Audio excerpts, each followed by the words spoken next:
Olá, turma. Como vocês estão? Tudo jóia?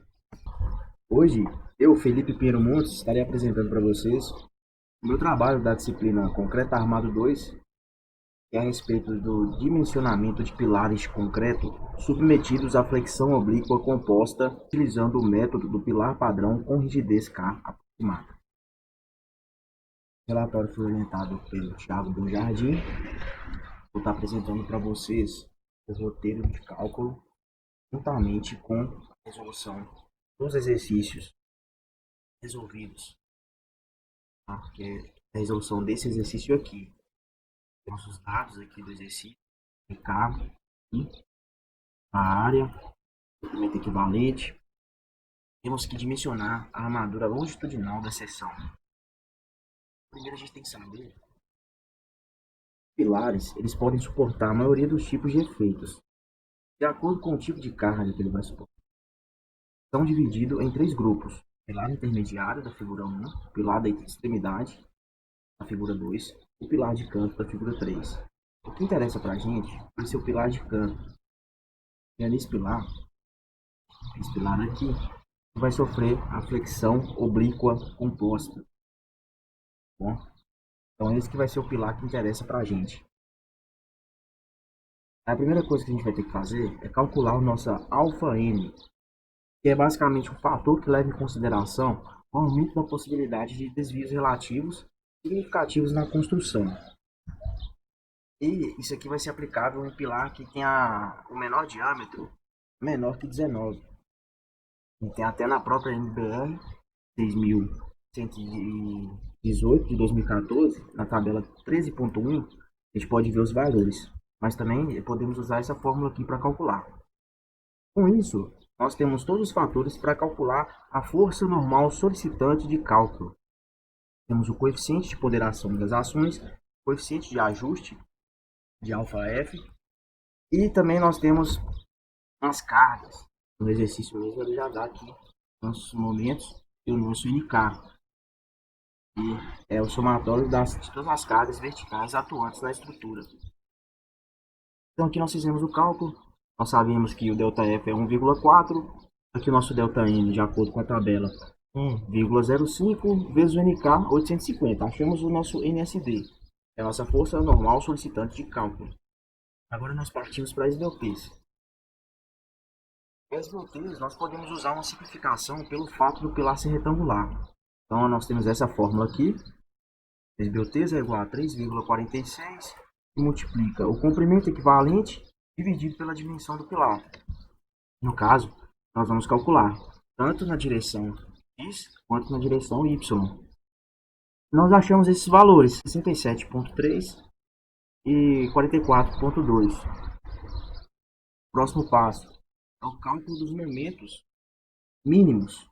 Como é que a gente vai fazer esse cálculo? Simples, é com essa fórmula aqui, ó. Nós temos o NSD, que nós acabamos de calcular. Nós vamos multiplicar esse NSD por 1,5 mais 0,03 vezes H. Aí nós vamos ter esse resultado aqui. Nosso MDX mínimo, nosso momento mínimo de primeira ordem é esse valor, 2.548. Agora no eixo Y nós fizemos o cálculo. Colocamos aqui em um a gente usa HX, no outro HY, e deu o resultado de 3.748,5. Cálculo dos momentos na seção da base. Temos essa fórmula. Então nós vamos usar a fórmula para calcular os momentos tanto na seção do topo quanto na seção da base. A única diferença é que na seção do topo a gente usa o momento no topo e na seção da base a gente usa o momento de base. Mas está aí o resultado, está aí na tela, esses resultados aí. Aí aqui a gente faz a comparação dos momentos, tá? Que a gente calculou com o mínimo. No caso, a gente calculou deu menor do que o mínimo, então a gente tem que usar o momento mínimo, beleza? Em cima aqui foi diferente. O momento deu maior do que o momento mínimo. Então a gente usa o que a gente foi calculado. Portanto, nós utilizamos sempre o maior valor. O resultado foram esses valores. Próximo passo. Determinação de alfa B. O valor de alfa B deve ser obtido conforme a NBR 6118 de 2014. E é o seguinte, para pilares biapoiados sem carga transversal, nós podemos utilizar essa fórmula aqui, que é o que a gente utilizou. Então vamos lá. A gente fez o cálculo, deu 0,2, que é menor que 0,4, então a gente usa o 0,4. Aí no Y, como o nosso primeiro momento calculado de primeira ordem no eixo Y deu menor do que o mínimo, a gente vai usar o caso D, ó, para pilares biapoiados ou em balanço com momentos menores que o momento mínimo estabelecido nesse tópico aqui que está na norma. Vocês acham na norma? Alfa B tem que ser igual a 1. Justo. Aqui. Determinação de excentricidade de primeira ordem. Vamos lá.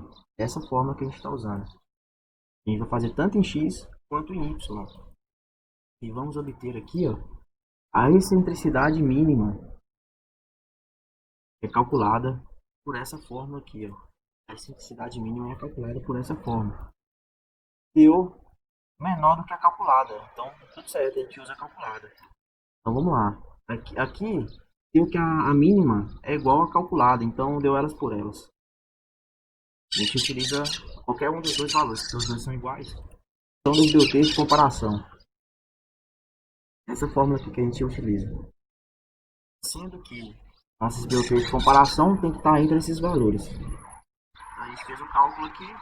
E o que deu aqui, ó? O que você quer que a gente conclua com isso? Deu 66,67.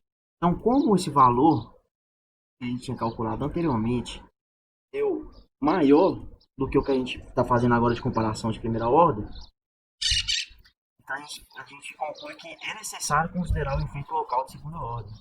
Aí olha na direção Y, já acontece o oposto.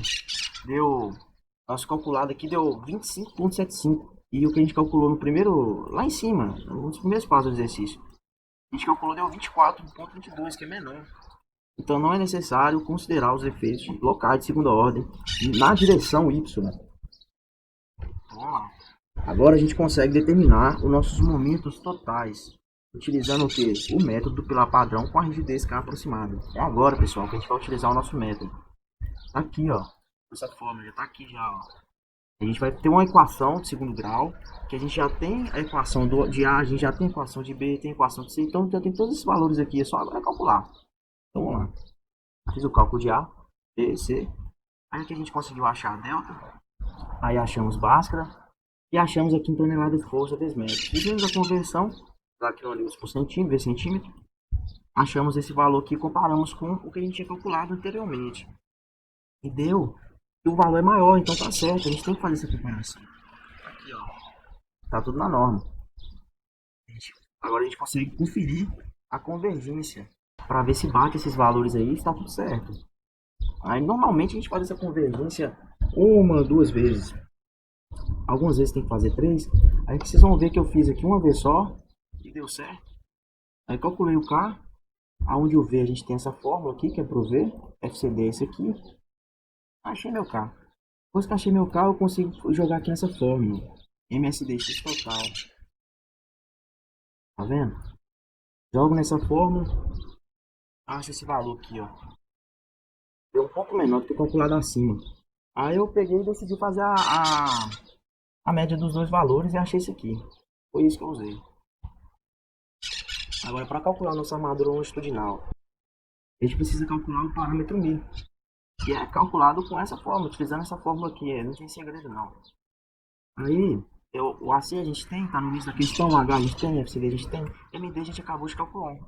E foi o 3.534 que a gente tem calculado. Aí, Y a gente faz a mesma coisa, deu esses valores aqui. E aqui a gente consegue calcular o parâmetro D'. Não tem segredo também.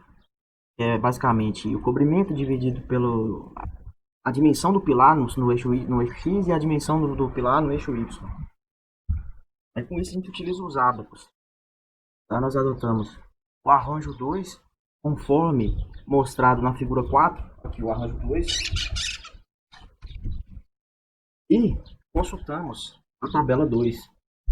Aí nós conseguimos identificar o arranjo 2, o H, o dy' igual a 0,1, o dx' igual a 0,25 e determinamos que o nosso ábaco seria o ábaco 5, utilizando a tabela 2. A gente vai usar primeiramente o ábaco 5A. Por quê? Porque é ele que a gente tem que usar, por causa que está especificando nosso V igual a 0,6. Tá? Então a gente vai pegar aqui uma linha. A gente sabe que o nosso x é igual a 0,12, tá mais ou menos aqui, então a gente puxa uma linha mais ou menos até o y de 0,05, que é essa linha aqui, ó. Vai dar mais ou menos aqui, ó.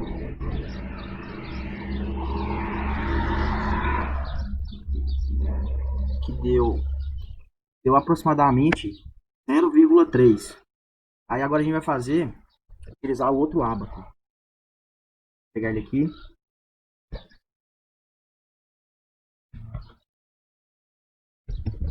Aí. Aí o outro ábaco vai fazer a mesma coisa. Ele vai vir aqui, ó.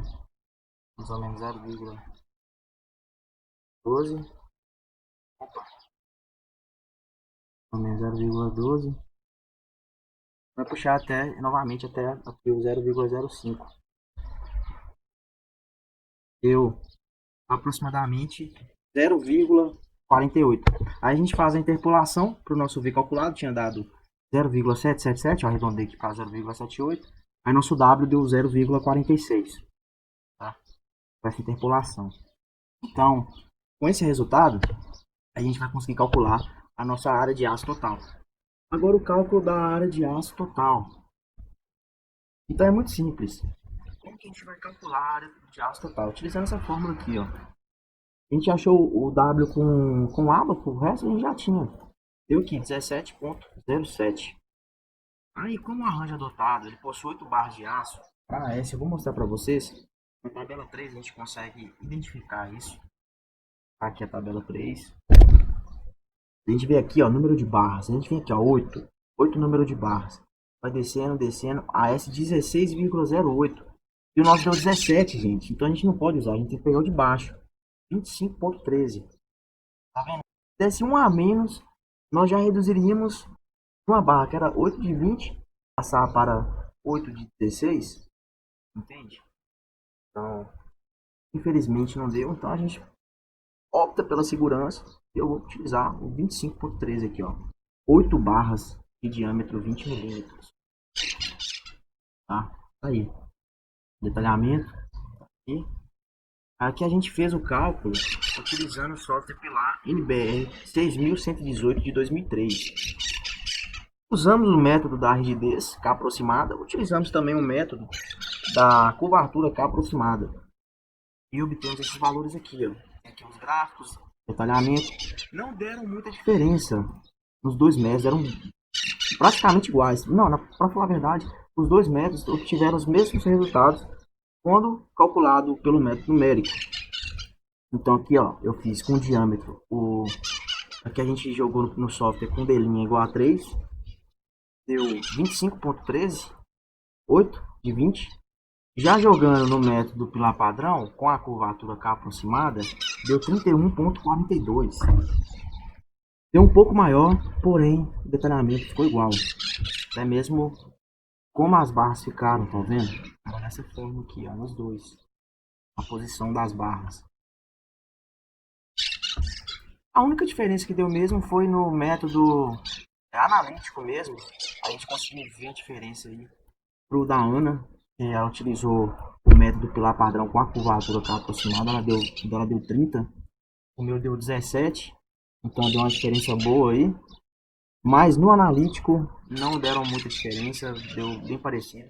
Inclusive, considerando o D' igual a 3, deu bem parecido com o nosso D' igual a 5, só que utilizando o método do pilar padrão com a rigidez K aproximada.